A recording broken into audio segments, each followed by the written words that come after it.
सारे देवी देवताओं को डुबो दो।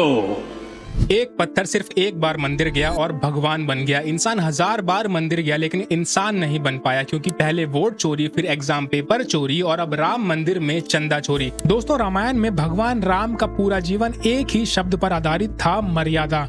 उन्हें मर्यादा पुरुषोत्तम राम कहा जाता है। उन्होंने अपने उसूलों के लिए राजपाट छोड़ दिया था और आज उन्हीं के नाम पर बनाए गए मंदिर में उन्हीं के भक्तों के पैसों में हेरा फेरी करना, इससे बड़ा पाप, इससे बड़ा मर्यादा का उल्लंघन क्या हो सकता है। ये चंदा किसी नेता का पैसा नहीं था, ये उस ऑटो वाले की कमाई थी जिसने दिन भर धूप में गाड़ी चलाई थी। ये उस बुजुर्ग दादी की पेंशन थी जो उन्होंने अपनी दवाई ना खरीदकर रामलला के नाम की थी। इन इमोशन के साथ खेलना सबसे बड़ा पाप है। जब राम मंदिर का उद्घाटन हुआ तो बड़े बड़े सेलिब्रिटीज अपना सिस्टम उठाकर पहुंच गए, लेकिन जब चोरी हुई तो किसी का मुंह नहीं खुला।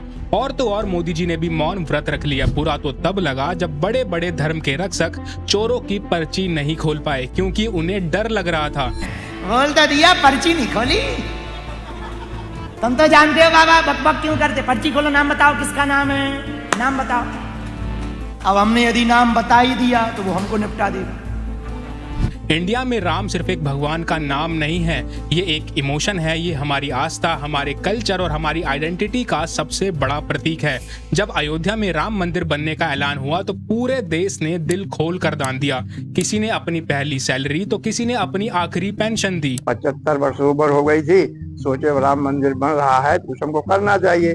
वो अपनी जो जमीन थी अमूल्य रखे थे अपने लिए, बच्चों के लिए, उसको बेच करके 1 करोड़ रुपया हमने सन 2018 में ही दे दिया।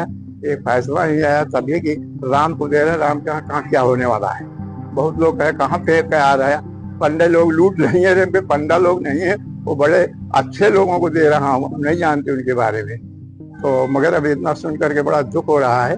वो पैसा जो है लोगों ने इधर का उधर करके खा लिया। अब उन लोगों ने किया है जिनके ऊपर पूरा विश्वास था, कोई ऐरा गहरा आते वो कर जाते तो बात अलग थी।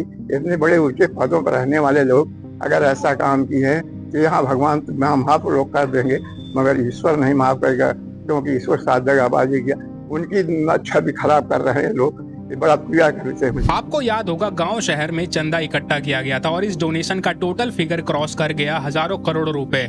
लेकिन जहां इतनी बड़ी आस्था और इतना बड़ा पैसा इन्वॉल्व होता है, वहां कुछ ऐसे लोग भी आ जाते हैं जिनका धर्म सिर्फ एक है, चोरी। पिछले कुछ सालों में राम मंदिर के नाम पर गोलमाल सामने आए हैं जिसने पूरे देश को हिलाकर रख दिया है। जमीन खरीदने के नाम पर 2 करोड़ की जमीन सिर्फ 5 मिनट में 18.5 करोड़ की हो गई। मंदिर के काउंटिंग रूम के अंदर से लगातार कैश, सोना, चांदी चोरी होता रहा। यहाँ तक कि यूपी पुलिस की स्पेशल इन्वेस्टिगेशन टीम ने रिसेंट रेड्स करके 8 लोगों को अरेस्ट किया है और उनके पास से लगभग 80 लाख कैश बरामद किया है। दोस्तों, ये कोई छोटा मोटा झोल नहीं है, ये आस्था का और आपकी मेहनत की कमाई का सबसे बड़ा सिस्टमैटिक चोरी है। और सबसे बड़ा सवाल, जब भगवान राम के नाम पर करप्शन होता है तो सिस्टम आंखें क्यों बंद कर लेता है। शुरुआत करते हैं उस केस से जिसने इस पूरी कंट्रोवर्सी की नींव रखी। साल था 2021। राम जन्मभूमि तीर्थ क्षेत्र ट्रस्ट को मंदिर के एक्सपेंशन के लिए आसपास की जमीन एक्वायर करनी थी। इसमें एक जमीन थी अयोध्या के गांव में जिसका साइज था 1.208 हेक्टेयर्स।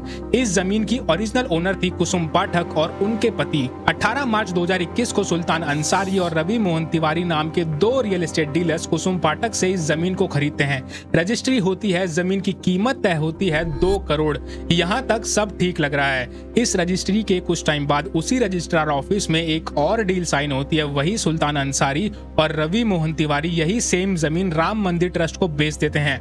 और गैस करिए क्या प्राइस पर, 18.5 करोड़ में। जी हाँ, आपने सही सुना। एक जमीन जिसकी कीमत 5 मिनट पहले 2 करोड़ थी, उसकी वैल्यूएशन 5 मिनट बाद सीधा 16.5 करोड़ बढ़ गई। इस डील में सबसे बड़ा रेड फ्लैग क्या था पता है? विटनेस। दोनों रजिस्ट्रीज में जो डॉक्यूमेंट पर एज अ विटनेस साइन करते हैं वो थे सेम 2 लोग, अयोध्या के तब के बीजेपी मेयर ऋषिकेश उपाध्याय और राम मंदिर ट्रस्ट के मेंबर अनिल मिश्रा। जब ये मामला मीडिया में सामने आया और आम आदमी पार्टी के संजय सिंह और समाजवादी पार्टी के पवन पांडे ने डॉक्यूमेंट लीक किए तो हल्ला मच गया। ट्रस्ट के जनरल सेक्रेटरी चंपत राय पर डायरेक्ट एलिगेशन लगे, पर चंपत राय और ट्रस्ट ने इसका क्या डिफेंस दिया। 2011 में कुसुम पाठक ने इस जमीन को बेचने का पहला एग्रीमेंट 1 करोड़ में किया था। 2017 से 2019 में ये एग्रीमेंट रिन्यू होते रहे और 2019 में कुसुम ने 2 करोड़ में जमीन बेचने का एग्रीमेंट किया और 50 लाख एडवांस भी ले लिया। 2019 से 2021 के बीच आता है सुप्रीम कोर्ट का हिस्टोरिक अयोध्या वर्डिक्ट। उसके बाद अयोध्या में डेवलपमेंट स्टार्ट होती है और प्रॉपर्टी के रेट्स आसमान छूने लगते हैं। 18 मार्च 2021 जिन्होंने 2019 में एडवांस दिया था वो ऑफिशियली 2 करोड़ देकर पहले प्रॉपर्टी अपने नाम रजिस्ट्री करवाते हैं, क्योंकि डील पहले 2 करोड़ में फिक्स हुई थी और क्योंकि अब मार्केट वैल्यू बहुत बढ़ चुकी थी तो वो उसी मार्केट रेट के हिसाब से ट्रस्ट को 18.5 करोड़ में जमीन बेच देते हैं।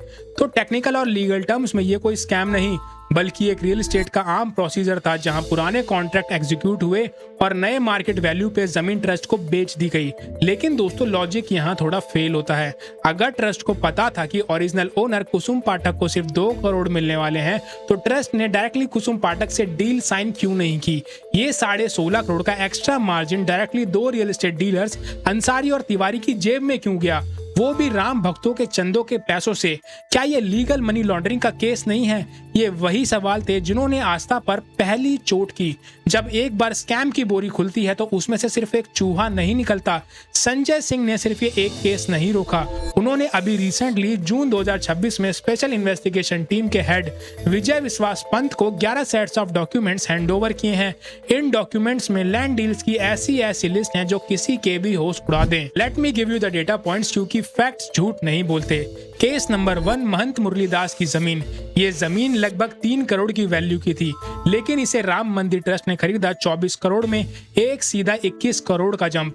केस नंबर 2, आलोक बंसल की जमीन। इसे लगभग 9 करोड़ की वैल्यूएशन पर एक्सेस किया गया था, बट अल्टीमेटली डोनेशन फंड से इसे खरीदा गया 55 करोड़ में। केस नंबर 3, नाजुल लैंड। संजय सिंह ने डॉक्यूमेंट्स के हवाले से क्लेम किया है कि कुछ प्लॉट नाजुल लैंड के थे जिन्हें लीगली बेचा या खरीदा नहीं जा सकता, फिर भी ट्रस्ट ने करोड़ों रुपए देकर इनकी रजिस्ट्री करवा ली। सोचिए जरा, ये पैसा किसका है? ये उस आम आदमी का पैसा है जिसने इस उम्मीद में 500 रुपए दिए कि भगवान राम का भव्य मंदिर बनेगा। उस पैसे का इस्तेमाल अयोध्या के लोकल पॉलिटिशियंस, प्रॉपर्टी डीलर्स और ट्रस्ट के कुछ मेंबर्स के रिलेटिव अपनी जेबें भरने के लिए कर रहे थे। दीप नारायण नाम के एक व्यक्ति जो उस टाइम के बीजेपी मेयर ऋषिकेश उपाध्याय का रिश्तेदार बताया जाता है, उसने डोनेशन में आई हुई जमीन पहले ली और फिर वही जमीन वापस ट्रस्ट को करोड़ों में बेच दी। लेकिन दोस्तों पाप का घड़ा एक ना एक दिन भरता ही है और ये घड़ा फूटा जून 2026 में। उत्तर प्रदेश पुलिस और योगी आदित्यनाथ जी की बनाई हुई स्पेशल इन्वेस्टिगेशन टीम ने अयोध्या में ताबड़तोड़ रेड की। ट्रस्ट के एक मेंबर कृष्ण मोहन की कंप्लेंट पर स्पेशल इन्वेस्टिगेशन टीम की रिपोर्ट के बाद 8 लोगों के खिलाफ एफआईआर दर्ज की गई। इन 8 लोगों का नाम है अविनाश शुक्ला, अनुकल्प मिश्रा, लवकुश मिश्रा, मनीष कुमार यादव, करुणेश पांडे, रमाशंकर मिश्रा, सुभाष श्रीवास्तव और राम शंकर यादव उर्फ टिन्नू। ये लोग कोई बाहर के चोर नहीं थे, ये ट्रस्ट द्वारा अपॉइंट किए गए क्लरिकल स्टाफ और कॉन्ट्रैक्ट वर्कर थे जिनका काम था चढ़ावे को काउंट करना और रिकॉर्ड मेंटेन करना। और उन्होंने किस तरह से लूट मचाई? भारतीय न्याय संहिता जो नया क्रिमिनल कोड है उसके अकॉर्डिंग एफआईआर सेक्शन 316(5) यानी criminal breach of trust bye clerk और सर्वेंट और क्रिमिनल कॉन्स्पिरेसी सेक्शन 61 के तहत एफआईआर दर्ज हुई। ये लोग महीनों तक सिस्टमैटिक तरीके से चंदा चुरा रहे थे और बात सिर्फ कैश की नहीं थी, सोना, चांदी, हीरे जो भक्तों ने दान दिए वो भी मिसिंग पाए गए। स्पेशल इन्वेस्टिगेशन टीम की रिपोर्ट के मुताबिक 27 अप्रैल से 5 जून 2026 के बीच सीसीटीवी कैमरे में लगभग 70 सस्पिशियस घटनाएं रिकॉर्ड हुई हैं। रिपोर्ट में बताया गया है कि जो स्टाफ चंदे का कैश गिनने का काम करता था उन्हें सीसीटीवी में कैश की गड्डियां अपने कपड़ों, पॉकेट्स और यहाँ तक कि जूतों में छुपाते हुए देखा गया है। अब सवाल यह है कि इतनी टाइट सिक्योरिटी होने के बाद भी ये सब कैसे हो गया? स्पेशल इन्वेस्टिगेशन टीम ने अपनी रिपोर्ट में बताया कि काउंटिंग रूम के एंट्री और एग्जिट पर स्टाफ की कोई प्रॉपर चेकिंग नहीं होती थी। स्टाफ अपने पर्सनल बैग्स और सामान अंदर ले जा सकते थे। अलग अलग डोनेशन बॉक्सेस के पैसे एक साथ मिलाकर गिने जा रहे थे, जिससे कैश का हिसाब रखना मुश्किल हो गया और चोरी करना आसान। जब इन्वेस्टिगेशन शुरू होने लगी तो उससे पहले ही कुछ एम्प्लॉयज से करीब 80 लाख रुपए रिकवर कर लिए गए। हैरानी की बात तो यह है कि 4 जून को काउंटिंग रूम के बाथरूम से भी लगभग 2,25,000 कैश बरामद हुआ। इस मैसिव स्कैंडल के सामने आने के बाद अयोध्या में बवाल मच गया।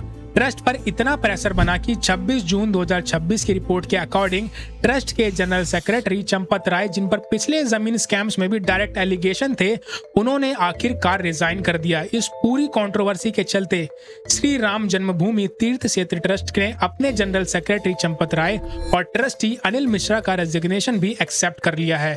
यूपी के सीएम योगी आदित्यनाथ ने एक्सप्लिसिटली कहा है कि इन चंदा चोरों को बिल्कुल बख्शा नहीं जाएगा। लेकिन यहाँ पर एज अ सिटीजन हमारा सवाल सिस्टम से होना चाहिए, एक मंदिर का पंडित या क्लर्क इतने महीनों तक करोड़ों का चंदा कैसे चुरा सकता है बिना हायर मैनेजमेंट की मिली भगत के। जहां फिजिकल दुनिया में रियल एस्टेट माफियाज और क्लरिकल स्टाफ कैश लूट रहे थे, वहीं डिजिटल दुनिया में साइबर क्रिमिनल्स ने आस्था को एक नया बिजनेस मॉडल बना लिया। जब 2020 से लेकर 2024 के बीच राम मंदिर निर्माण फंड कलेक्शन ड्राइव चल रही थी, तो विश्व हिंदू परिषद और ऑफिशियल ट्रस्ट ने लाखों वॉलंटियर्स ग्राउंड पर उतारे, पर इसका फायदा उठाया साइबर ठग्स ने। बहुत सारे फेक वेबसाइट्स क्रिएट की गई। इन वेबसाइट का डोमेन नेम देखने में बिल्कुल एकदम ऑफिशियल लगता था, जैसे राम जन्मभूमि trust.in या अयोध्या मंदिर.org। यहाँ तक कि इन पर श्री राम की फोटो और ट्रस्ट के लोगो भी कॉपी पेस्ट किए गए थे। लोगों को व्हाट्सएप पर इमोशनल मैसेज आते थे, राम मंदिर के निर्माण में अपना योगदान दे, नीचे दिए गए यूपीआई लिंक पर क्लिक करें। आम जनता जिसके दिल में आस्था थी, उसने बिना वेरीफाई किए इन QR कोड पर 500, 1000, 5000 डोनेट कर दिए। पता चला वो पैसा किसी ऑफिशियल ट्रस्ट के अकाउंट में नहीं, बल्कि जमतारा या मेवात में बैठे किसी स्कैमर के अकाउंट में जा रहा था। विश्व हिंदू परिषद ने ऐसे कई फेक यूपीआई आईडीज फ्लैग की थी और साइबर पुलिस ने अरेस्ट भी किए। पर मुद्दा ये है दोस्तों कि जब अकाउंटेबिलिटी और ट्रांसपेरेंसी ट्रांसपेरेंट नहीं होती, तो फ्रॉडस्टर को लूप होल मिल ही जाता है। हमें रूट कॉज समझना पड़ेगा, क्यों होते हैं हमारे देश के रिलीजियस इंस्टीट्यूशंस में इतने स्कैम्स। इंडिया में बड़े एनजीओ और कॉरपोरेशन के लिए स्ट्रिक्ट ऑडिट्स होते हैं। अगर वहां 10 रुपए का भी घपला हो तो ऑडिटर्स बैलेंस शीट रोक देते हैं। लेकिन जब बात रिलीजियस ट्रस्ट की आती है, वही ऑडिट यूजुअली इंडिपेंडेंट बॉडी या कैग से नहीं करवाया जाता, जब तक कि सुप्रीम कोर्ट ऑर्डर ना करे। अभी इलाहाबाद हाई कोर्ट और सुप्रीम कोर्ट में नई पिटीशन फाइल्स की गई हैं कि राम मंदिर ट्रस्ट के पिछले 5 साल के पूरे अकाउंट की कैग फॉरेंसिक ऑडिट हो और सीबीआई इन्वेस्टिगेशन हो। दोस्तों, चाहे 2021 का लैंड डील हो या 2026 की एक कैश चोरी, दोनों इंसिडेंट्स एक ही तरफ इशारा करते हैं सिस्टमैटिक फ्लॉ। इंडिया में टेंपल ट्रस्ट के पास हजारों करोड़ों का चंदा आता है, लेकिन उनका ऑडिटिंग सिस्टम और ट्रांसपेरेंसी मैकेनिज्म आज भी 90s की सरकारी ऑफिस की तरह काम करता है। ज्यादातर बड़े private temple trust right to information के अंडर नहीं आते, जिसकी वजह से एक आम दानदाता, आप और मैं ये सवाल नहीं पूछ सकते कि मेरे दिए हुए 500 रुपए कहाँ खर्च हुए। जब करोड़ों रुपए बिना किसी डिजिटल ट्रेस के बस कैश में आते हैं, तो टिन्नू यादव जैसे लोग उसका फायदा उठा ही लेते हैं। दोस्तों, रामायण में भगवान राम का पूरा जीवन एक ही शब्द पर आधारित था, मर्यादा। उन्हें मर्यादा पुरुषोत्तम राम कहा जाता है। उन्होंने अपने उसूलों के लिए राजपाट छोड़ दिया था और आज उन्हीं के नाम पर बनाए गए मंदिर में उन्हीं के भक्तों के पैसों में हेरा फेरी करना, इससे बड़ा पाप, इससे बड़ा मर्यादा का उल्लंघन क्या हो सकता है। ये चंदा किसी नेता का पैसा नहीं था, ये उस ऑटो वाले की कमाई थी जिसने दिन भर धूप में गाड़ी चलाई थी। ये उस बुजुर्ग दादी की पेंशन थी जो उन्होंने अपनी दवाई ना खरीद कर राम लला के नाम की थी। इन इमोशन के साथ खेलना सबसे बड़ा पाप है। जो चोरी पकड़ी गई वो शायद हिमालय की चोटी का सिर्फ एक हिस्सा है, लेकिन इस चोरी ने एक जरूरी बात साफ कर दी है। हमें एज अ सोसाइटी अभी डिमांड करना पड़ेगा कि चाहे कोई भी धार्मिक संस्था हो, मंदिर, मस्जिद, चर्च या गुरुद्वारा, जो पैसा पब्लिक से आता है उसका एक एक पैसे का हिसाब डिजिटल होना चाहिए। पब्लिक डोमेन्स पर इंडिपेंडेंट ऑडिट्स अपलोड होने चाहिए। आस्था अपनी जगह है दोस्तों, लेकिन सिस्टम में अकाउंटेबिलिटी होना उससे भी ज्यादा जरूरी है। भगवान पर भरोसा रखिए, पर इंसानों से हिसाब मांगना मत छोड़िए। मैं मिलता हूं आपसे अगली वीडियो में, तब तक के लिए स्टे क्यूरियस, स्टे इन्फॉर्म्ड। जय हिंद।